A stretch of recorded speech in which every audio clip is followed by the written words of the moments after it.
ನಮಸ್ತೆ ಫ್ರೆಂಡ್ಸ್, ಎಲ್ಲ ಹೇಗಿದ್ದೀರಾ? ಚೆನ್ನಾಗಿದ್ದೀರಾ ಅಂದ್ಕೊಂಡಿದ್ದೀನಿ. ಇದು ಬಂದು ಮಂಗಳವಾರದ ವೀಡಿಯೋ. ಅಪ್ಪನ ಬರ್ತಡೇ ಇದ್ದಿದ್ದರಿಂದ ನಾನು ನನ್ನ ಮಕ್ಕಳು ಎಲ್ಲ ದೇವಸ್ಥಾನಕ್ಕೆ ಹೋದ್ರಿ. ಇಲ್ಲಿಂದ ಬನಶಂಕರಿಗೆ ಹೋದ್ರಿ ಬಸ್ಸಿಗೆ. ಅಲ್ಲಿಂದ ರಾಯರ ಮಠಕ್ಕೆ ಅಂತ ಇನ್ನೂ ಒಂದು ಬಸ್ ಹತ್ಸಿದ್ರಿ. ನೋಡಿದ್ರೆ ಒಂದು ಕಂಡಕ್ಟ್ರು ಟಿಕೆಟ್ ಕೊಡಬೇಕಾದ್ರೆ ರಾಯರ ಮಠ ಅಂತಂದೇಟ್ಗೆ ಬಸ್ ಇಳಿಸ್ಬಿಟ್ಟ ನಮ್ಮನ್ನು. ಅಲ್ಲಿಗೆಲ್ಲ ಹೋಗಲ್ಲಮ್ಮ, ಫುಲ್ಲು ಜಾಮ್ ಆಗೋಗಿದೆ, ಹೋಗೋದಿಲ್ಲ ಅಲ್ಲಿಗೆ, ನಾವು ಈ ಕಡೆ ರೂಟ್ಗೆ ಹೋಗ್ತೀರಾ, ಆ ರೂಟಲ್ಲಿ ಹೋಗೋದೇ ಇಲ್ಲ ಅಂತ. ಆ ರೂಟ್ ಬಸ್ಸೇನೆ ಅದು. ನೋಡಿದ್ರೆ ರಾಗಿಗುಡ್ಡ ರೂಟ್ ಬಸ್ಸೇನೆ, ಬಟ್ ಆ ರೂಟ್ಗೆ ಹೋಗಲ್ಲ, ನಾವು ಈ ಕಡೆಗೆ ಹೋಗ್ತೀರಿ ಅಂತಂದ್ಬಿಟ್ಟು ಬನಶಂಕರಿಲೇ ನಮ್ಮನ್ನು ಬಸ್ ಇಳಿಸ್ಬಿಟ್ಟ. ಸರಿ, ಇನ್ನೇನು ಮಾಡೋದು ಅಂದ್ಬಿಟ್ಟು ಅಲ್ಲಿಂದನೇ ಆಟೋ ಮಾಡಿಕೊಂಡು ನಾವು ರಾಯರ ಮಠಕ್ಕೆ ಹೋದ್ರಿ.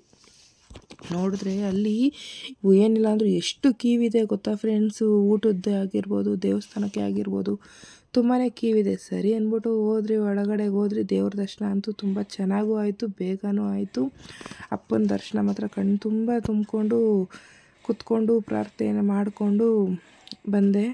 ತುಂಬಾ ಖುಷಿಯಾಯಿತು ನೋಡ್ಬಿಟ್ಟು. ಆ ಜನದಲ್ಲಿ ಆ ಡೆಕೋರೇಷನು ದೇವಸ್ಥಾನದ್ದೆಲ್ಲ ತುಂಬಾ ಚೆನ್ನಾಗಿ ಮಾಡಿದರು. ಸರಿ ಅಂದ್ಬಿಟ್ಟು ಎಲ್ಲ ಮುಗಿಸ್ಕೊಂಡು, ಸರಿ ಪ್ರಸಾದಕ್ಕಾದರೂ ಹೋಗೋಣ ಅಂತ ಅಂದ್ಬಿಟ್ಟು, ಹಂಗೂ ನನ್ನ ಮಕ್ಕಳು ಬರಲ್ಲ ಅಂದರು. ಇಲ್ಲ, ನಾನು ಬರಲ್ಲ, ಪ್ರಸಾದಕ್ಕೆ ತುಂಬ ರಶ್ ಇದೆ, ಹೋಗ್ಬಿಡೋಣ ಅಂತ. ಇಲ್ಲ, ಅಪ್ಪನ ಪ್ರಸಾದ ಬಿಡಬಾರ್ದು, ಬಾ ಹೋಗೋಣ ಅಂಥೇಳಿ ಬಲವಂತ ಮಾಡಿ ಕರ್ಕೊಂಡು ಹೋದೆ. ಏನಿಲ್ಲ ಅಂದ್ರೂ 3/4 ಅವರ್ 1 ಅವರು ಆಯಿತು ಫ್ರೆಂಡ್ಸ್. ನಾವು ಕ್ಯೂವಲ್ಲೇ ನಿಂತ್ಕೊಂಡು ಹೋಗೋಷ್ಟೊತ್ತಿಗೆ ಅಷ್ಟೊತ್ತಾಯಿತು. ಆಮೇಲೆ ಸರಿ ಅಂತ ಅಂದ್ಬಿಟ್ಟು ಹೋದ್ರಿ ಮೇಲ್ಗಡೆಗೆ.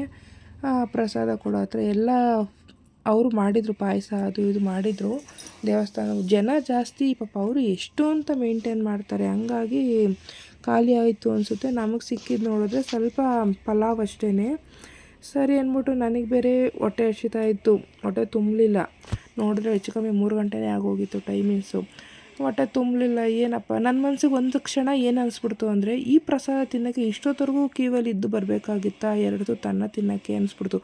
ಆಮೇಲೆ ನನಗೇ ಹಂಗೆ ನೆಕ್ಸ್ಟ್ ಮಿನಿಟಲ್ಲೇ ನಮ್ಮ ಹಿಂದೆ ಇರೋರ್ಗೆ ಇದು ಸಿಗುತ್ತೋ ಇಲ್ವೋ, ನಾನು ಯಾಕೆ ಹಿಂಗೆ ಅಂದ್ಕೊಬೇಕು, ಇಷ್ಟು ಸಿಕ್ಕಿರೋದೇ ನನ್ನ ಪುಣ್ಯ, ನನಗೆ ಅಪ್ಪನ ಆಶೀರ್ವಾದ ಇಷ್ಟು ಸಿಕ್ಕಿರೋದೆ ಅಂತಲೇ ನನಗೆ ಹಂಗೆ ಒಂದೇ ಸೆಕೆಂಡ್ಗೆ ಹಂಗೆ ಅನ್ನಿಸ್ಬಿಡ್ತು. ಆಮೇಲೆ ತಪ್ಪಾಯ್ತಪ್ಪ ಹಿಂಗೆ ಅಂದ್ಕೊಂಡಿದ್ದು ಅಂತಲೂ ನಾನು ಅಲ್ಲೇ ತಪ್ಪಾಯಿತು ಅಂತ ಕೇಳಿಕೊಂಡು ಸುಮ್ಮನಾದೆ. ಆಮೇಲೆ ನೋಡಿದ್ರೆ ಖಾಲಿ ಆಗಿದೆ ಅಂತಂದಮೇಲೆ ತಿರ್ಗಾನ ತೊಗೊಬಂದ್ಬಿಟ್ರು ಫ್ರೆಂಡ್ಸ್. ಸುಮಾರು ಜನನ ಕಳಿಸ್ಬಿಟ್ರು, ಪ್ರಸಾದ ಖಾಲಿ ಹೋಗ್ರಿ ಅಂತಲೂ ಕಳಿಸ್ಬಿಟ್ರು. ನಾನಿನ್ನೂ ಒಳಗಡೆನೇ ಇದ್ದೆ.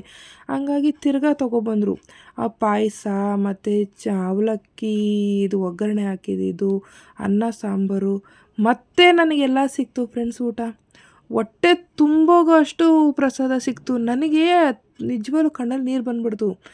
ಏನಪ್ಪ, ಇವಾಗ ತಾನೇ ಅಪ್ಪನ ಹತ್ರ ಹಿಂಗೆ ಅಂದ್ಕೊಂಡೆ, ಈ 2 ತನ್ನ ತಿನ್ನೋಕ್ಕೆ 1 ಅವರ್ 1.5 ಅವರ್ ಕ್ಯೂವಲ್ಲಿದ್ದು ಬರಬೇಕಾಗಿತ್ತಾ ಅಂತ ಕೇಳಿಕೊಂಡು ನಾನೇ ತಪ್ಪಾಯಿತು ಅಂತಲೂ ಕೇಳಿಕೊಂಡು ಈ ರೀತಿ ಯೋಚನೆ ಮಾಡಿದೆ. ನೋಡಿದ್ರೆ ಅದೇ ಜಾಗದಲ್ಲೇ ನಿಂತು ಮತ್ತೆ ನಾನು ತಟ್ಟೆ ತೊಗೊಂಡು ಮತ್ತೆ ಹಾಕಿಸ್ಕೊಂಡು ಹೊಟ್ಟೆ ತುಂಬ ತಿನ್ಕೊಂಬಂದೆ ಫ್ರೆಂಡ್ಸ್. ನಿಜವಾಗ್ಲೂ ಮಿರಾಕಲ್.